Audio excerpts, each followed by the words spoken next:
আলহামদুলিল্লাহ রব্বিল আলামিন ওয়াসসালাতু ওয়াসসালামু আলা রাসূলিহিল কারীম।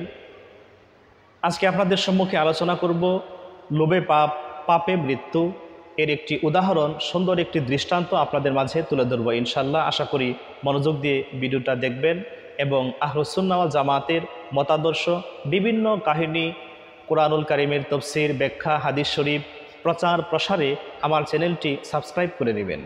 লোভ এটি অত্যন্ত জঘন্য একটা মানুষের অপরাধ। এটা একটা লোভ, লোভটা মারাত্মক একটি অপরাধ। এই লোভ কখনো সুফল বয়ে আনে না।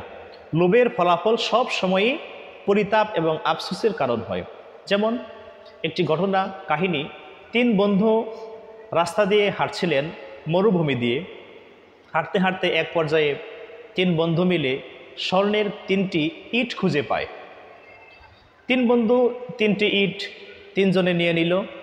বেশ কিছু দূর যাওয়ার পর তাদের ক্ষুধা অনুভব হলো। তো 3 বন্ধুর একজন খাদ্য আনতে গেলেন শহরে। তিনি মনে মনে চিন্তা করলেন যে আমি যদি খাদ্যের মধ্যে বিষ মিশিয়ে দেই তাহলে আমার 2 বন্ধু বিষ মিশ্রিত খাবার খেয়ে মারা যাবে। এর ফলে আমি বাকি 2টা ইট সহ আমার এই একটা 3টা ইটের মালিক হয়ে যাব। অপর দিক দিয়ে ওই 2 বন্ধু তারা মনে মনে পরিকল্পনা করলো যে আমাদের সেই বন্ধু যখন শহর থেকে খাবার নিয়ে আমাদের কাছে আসবে, আমরা অতর্কিতভাবে হামলা করে তাকে মেরে ফেলব এবং তার ইটটাকে 2 টুকরা করে সমান সমান করে নিয়ে আমরা ইটের মালিক হয়ে যাব। তো সেই বন্ধু যখন বিষ মিশ্রিত খাবার নিয়ে 2 বন্ধুর কাছে আসলো, ওই 2 বন্ধু অতর্কিতভাবে সেই বন্ধুকে মেরে ফেলল। এবার তারা বিষ মিশ্রিত খাবার না জেনে তৃপ্তি সহকারে খেয়ে নিল।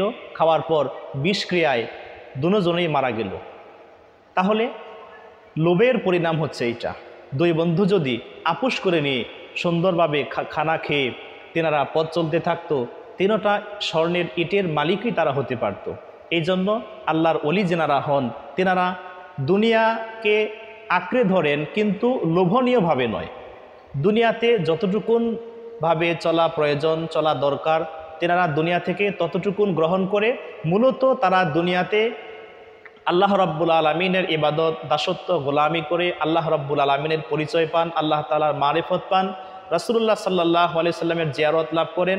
এটি হচ্ছে আল্লাহর ওলিদের দুনিয়াতে থাকা এবং দুনিয়ার জীবনযাপনের মূল উৎস। কোনো আল্লাহর ওলি লোভী হতে পারে না।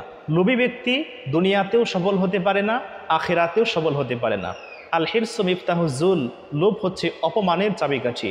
আল্লাহর ওলিগণ সবসময় তেনাদের মুরিদদেরকে অতি লোভী হতে নিষেধ করেছেন। এজন্য আমরা সবসময়ই লোভ থেকে নিজেদেরকে পরহেজ রাখব। আর দুনিয়াকে আমরা ধরব, কিন্তু এমনভাবে দুনিয়াকে আমরা ধরব না যেন দুনিয়া আমাদেরকে আবার উল্টো না ধরে। এজন্য রাসূলুল্লাহ সাল্লাল্লাহু আলাইহি ওয়াসাল্লাম সুনান ইবনে মাজাহ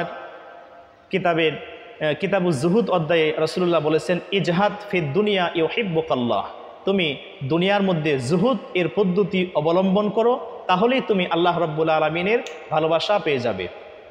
আল্লাহ রাব্বুল আলামিন আমাদেরকে দুনিয়াতে থাকার, বসবাস করার তৌফিক দান করুক, কিন্তু আল্লাহ পাক যেন আমাদেরকে চরম লোভ থেকে বেঁচে থাকার তৌফিক দান করেন। আল্লাহ পাক যেন আমাদেরকে আল্লাহর ওলিদের জুহদ, দুনিয়া বিমুখতা অবলম্বন করার তৌফিক দেন। দুনিয়াতে যতটুকুন প্রয়োজন আল্লাহ যেন ততটুকুন দেন।